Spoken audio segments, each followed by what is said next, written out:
നിങ്ങളുടെ ഇഷ്ട പരമ്പരകൾ എക്സ്ക്ലൂസീവായി സൺ നെക്സ്റ്റ് ആപ്പിലൂടെ തികച്ചും ഫ്രീ ആയി ഇപ്പോഴേ ആപ്പ് ഡൗൺലോഡ് ചെയ്യൂ. മാണിക്യമംഗലത്ത് വിശ്വനാഥൻ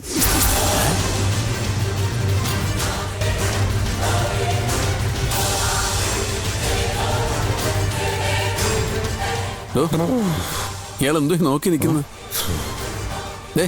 ലോകത്ത് ഇത്രയും ശമ്പളം കിട്ടുന്ന പണി വേറെ ഉണ്ടോടോ? ഇയാൾ ഈ സിംഗിൾ കൊലപാതകങ്ങളൊക്കെ നിർത്തി ഇനി സീരിയസ് ആയിട്ട് സീരിയൽ കൊലപാതകങ്ങളെ കുറിച്ച് ആലോചിക്കും. എന്നിട്ട് ഈ ബോംബെയും ഗീംബെയൊക്കെ വിട്ട് ഒറ്റയടിക്ക് രക്ഷപ്പെട്ട് വല്ല അമേരിക്കയിലോ ലണ്ടനിലൊക്കെ പോയി സെറ്റിൽ ആവാൻ നോക്ക്. അതൊക്കെ ഞാൻ ആലോചിച്ചോളാം. പക്ഷേ താൻ എനിക്കൊരു വാക്ക് തരണം. എന്ത് വാക്ക്? കാശ് കിട്ടുമ്പോൾ എനിക്ക് തരാനുള്ള ആ പഴയ 5 ലക്ഷം രൂപ തരണം. അച്ഛമ്മയെ കൊന്ന കാശ് കിട്ടാതെ എനിക്ക് ഈ നാട് വിട്ടു പോകാൻ പറ്റൂലടേ. 500 കോടി ഞാൻ തരുന്നുണ്ടല്ലോ. എടാ, പള്ളി വേറെ പള്ളിക്കൂടം വേറെ. ആ കാശ് എപ്പോ കിട്ടും? ഈ കാശിന്റെ കൂടെ ഒന്നിച്ചൊക്കെ തരാം. വാക്കാണല്ലോ. എന്തോ പൈ ഇത്? 500 കോടി 5 ലക്ഷം. വാക്ക് വാക്ക് 505 കോടി തരാടാ. എടാ പൊട്ടാങ്കുണാപ്പാ, നിനക്ക് എന്റെ തനി സ്വഭാവം അറിഞ്ഞൂടടാ. മരമണ്ട.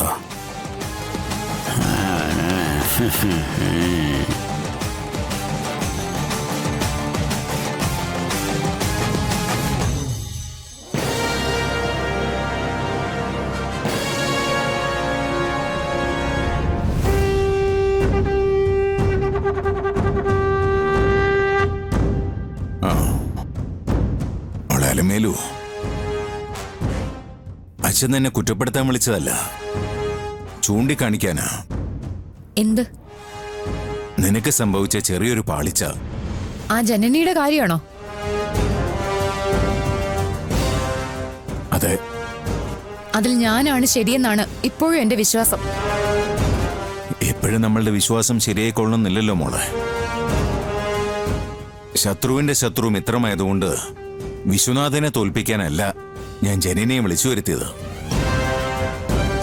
ചെട്ടിയാർ ഗ്രൂപ്പിന് അവരെ ഒരു അസറ്റ് ആവുമെന്ന് 100% വിശ്വാസമുള്ളതുകൊണ്ടാ.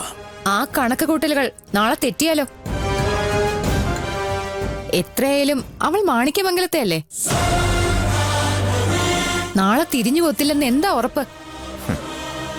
വന്നു കയറിയ ദിവസം മുതൽ മാണിക്യമംഗലത്തിന്റെ അകത്തളത്തിൽ നിന്നുകൊണ്ട് വിശ്വനാഥനെതിരെ സമരം നയിച്ചവളവള്. മാണിക്യമംഗലത്ത് ആദ്യം ബോംബ് പൊട്ടിച്ചത് അവളാ. അവളുടെ സമരവീര്യം ഇപ്പോഴും ചോർന്നു പോയിട്ടില്ല. മാണിക്യമംഗലത്തെ പെണ്ണുങ്ങളെയെല്ലാം ഇപ്പോഴും നയിക്കുന്നതും നിയന്ത്രിക്കുന്നതും അവളാ. അത്രയ്ക്ക് ലീഡർഷിപ്പ് കപ്പാസിറ്റി ഉള്ളൊരു പെണ്ണ് അവരുടെ കൂടെ നിന്നാല് അതെന്റെ കണക്കൂട്ടലുകളെ തകിടം മറിക്കും. ഞാൻ സ്വപ്നം കണ്ടതുപോലെ മാണിക്യമംഗലത്തിന്റെ അടിത്തറ ഇളകണമെങ്കിൽ അവളവിടെ ഉണ്ടാവാൻ പാടില്ല. അത് ഭീരുത്വല്ലേ? ഒളിച്ചോട്ടല്ലേ? ഒളിപ്പോരല്ലേ? ശ്രീനാരിപുരത്തെ ചെട്ടിയാരെ പോലെ ഒരു വലിയ മനുഷ്യന് ഇത്തരം കുറുക്കു വഴികൾ അപമാനമല്ലേ? നേരിട്ട് യുദ്ധം ചെയ്യുന്നതല്ലേ അന്തസ്? നേരിട്ട് യുദ്ധം ചെയ്താ ജയിക്കുമെന്ന് മോൾക്ക് ഉറപ്പുണ്ടോ? എനിക്ക് സംശയമൊന്നുമില്ല. എന്തുകൊണ്ട് ജയിച്ചൂടാ? നിങ്ങൾ പറയുന്ന പോലെ ആ സ്വത്തുക്കൾ എന്റേത് മാത്രമാണെങ്കിൽ 18 വയസ്സ് കഴിഞ്ഞപ്പോ അതിന്റെ പൊസഷനും ഓണർഷിപ്പും എനിക്ക് തന്നെ ആണെങ്കിൽ പിന്നെ ഞാൻ ആരെ പേടിക്കണം?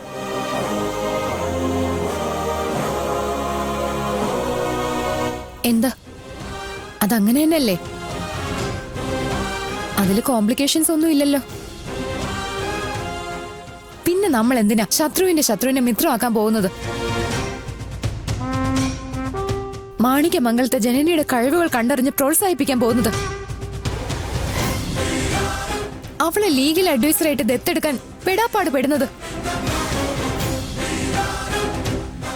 നിങ്ങൾ പറയുന്ന കഥകളിൽ സത്യമുണ്ടെങ്കിൽ ഞാൻ ശ്രീനാരിപുരത്ത് രാജകുമാരി ആണെങ്കിൽ ഞാനെന്തിനാ കണ്ടവളുമാരുടെയൊക്കെ മുന്നിൽ മുട്ടുമടക്കുന്നത്? അലമേലു രണ്ടും കൽപ്പിച്ച രണ്ടും കൽപ്പിച്ച്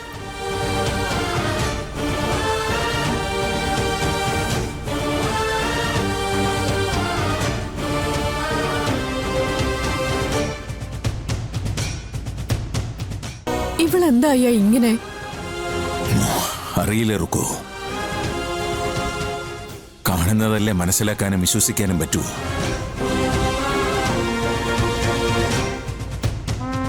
എന്റെ കണ്ണുകൾ എന്നെ ചതിക്കണമേന്നാ ഇപ്പൊ എന്റെ പ്രാർത്ഥന.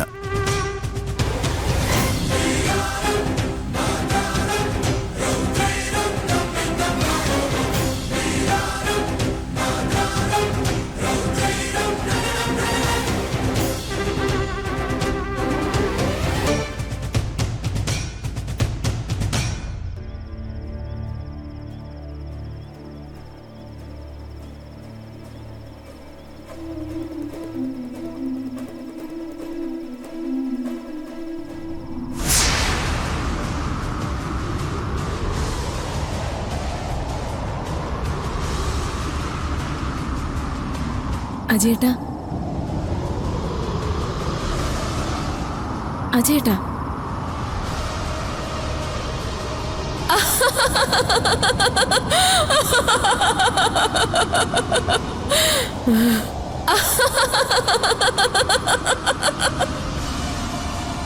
ഞാനാ അജയേട്ടാ, സിന്ധു.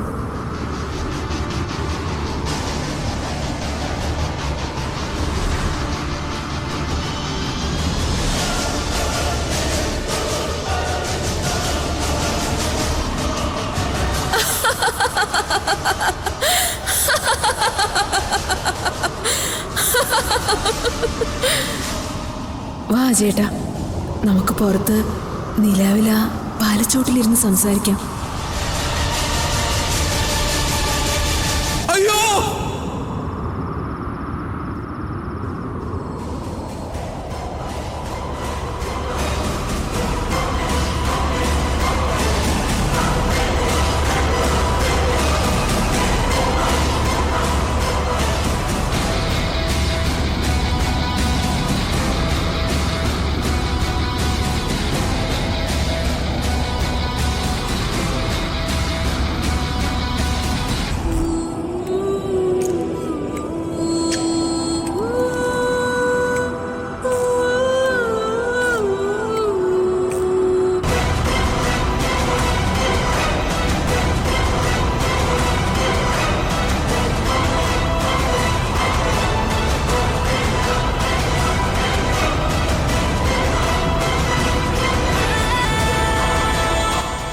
വിടില്ല.